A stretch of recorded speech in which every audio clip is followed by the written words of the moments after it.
¿Qué tal? Mi nombre es Isaac Méndez Rodríguez y a continuación hablaré respecto a la jurisprudencia al modo geométrico. Con la jurisprudencia, primero hay que entender la definición de esta palabra, que surge más en la antigua Roma, pero pues antes tenía como sus antecedentes con palabras como la sofía, que era la sabiduría para los griegos, o el logos, que era el razonamiento o el conocimiento también para los filósofos de la antigua Grecia. Entonces, la jurisprudencia aquí se tiene que entender que surge después de eso, pero aparte aquí hay unas claras diferencias que, por ejemplo, la sofía y el logos era más que nada el conocimiento. Aquí la jurisprudencia era como el saber y el qué hacer con ese saber, o sea, un actuar, un buen consejo. Y entonces aquí para los antiguos romanos no solo bastaba con saber, sino que tenías que ser razonable y el saber qué hacer con lo que sabías, o sea, es decir, ser un hombre de buen consejo. Además, esto también entendemos que la jurisprudencia se va enfocando un poco más al derecho, aun habiendo jurisprudencia militar, en medicina, en cualquier otro tipo de ramas, pero aquí es de clara relevancia para para el jus, el derecho. O sea, hay que entender que pues es más que nada prudencia. El jus prudentia es el buen consejo respecto al derecho, que fue un error no haberlo comentado de ese modo.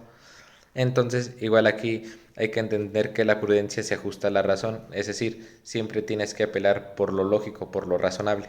Al igual que antes para los antiguos romanos no era una ciencia como tal, sino que se vuelve ciencia luego de como que tomar, podríamos decirlo, referencias de los segundos analíticos de Aristóteles de la antigua Grecia. Es decir, los romanos tratan de seguir como instrucciones de la antigua Grecia que ya tenían desde antes y se ven aplicadas en el jus. Pero para eso tenemos que entender que pues la jurisprudencia tuvo fases. Es decir, la primera fase, por ejemplo, antes de ser considerada una ciencia tal cual, es que era de pontífices, que eran reservados, que tenían un monopolio, que no cualquiera podía aplicarla porque era algo de gran prestigio para los antiguos romanos. Y pues ahí lo que vuelve interesante es que también, aún así, con esa limitación o con ese monopolio, logran pues evolucionarla al al generar ciertas fórmulas para interpretar el derecho. Y pues entonces bajo esta interpretación el derecho se ve desarrollado. Y ya después llega una segunda fase que es, bueno, aquí hay que entender también que la prudencia nace con las 12 tablas, no hay un antes de las 12 tablas. Es decir, que a partir de las 12 tablas es cuando se da esa prudencia porque se tiene un escrito y se tiene un actuar o una interpretación de dichos escritos. Y entonces, ya cuando la prudencia poco a poco se puede volver ciencia, es cuando se empieza a difundir el conocimiento. Y pues, por ejemplo, se tienen escritos de que la primera publicación fue en el 304 con Appius Claudius Caecus, que fue robado por Neo Flavio. Es decir, Flavio se dedicó a publicar en un foro calendario de tribunales y pues eso permitió un acceso al público, por así decirlo.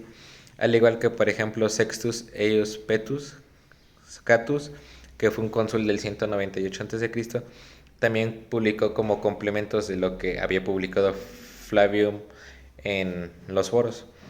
Y pues esto es lo que permite más que nada como que esa evolución del derecho.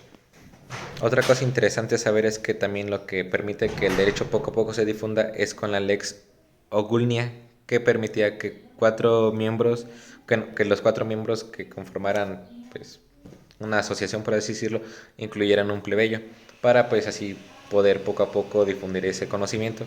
Al igual que 50 años después, Tiberius Caruncanius admite y da clases a diferentes personas interesadas pues en aprender el jus. Y pues incluso también hay una tercera fase, pero esta ya corresponde aún después de las segundas guerras púnicas, en donde se empieza a, pues como había mencionado anteriormente, a tomar como referencias desde la ciencia griega, desde los segundos analíticos, que tenemos que entender que los segundos analíticos de Aristóteles eran esa parte de la construcción lógica de los silogismos para la formación del conocimiento. Y esto es relevante porque a partir de la experiencia generas conocimiento y sabes cómo aplicarlo.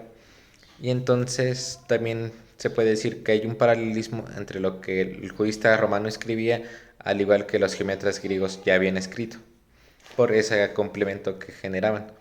Y pues a partir de eso se entiende también que para el jurisprudencia o el jurisprudente tenías que saber interpretar las leyes o tenías que saber interpretar los hechos y pues así dar argumentos muy bien elaborados. Porque pues otra parte característica de la prudencia es que no solo es el quien sabe o lo que entiende, sino el cómo, bueno, sí, es, no solo es saber hablar, sino también saber entender, por poner un ejemplo.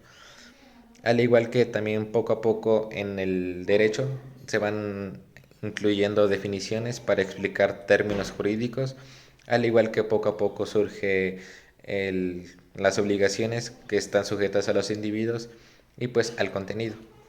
Y esto sería todo lo que se podría explicar respecto a la jurisprudencia.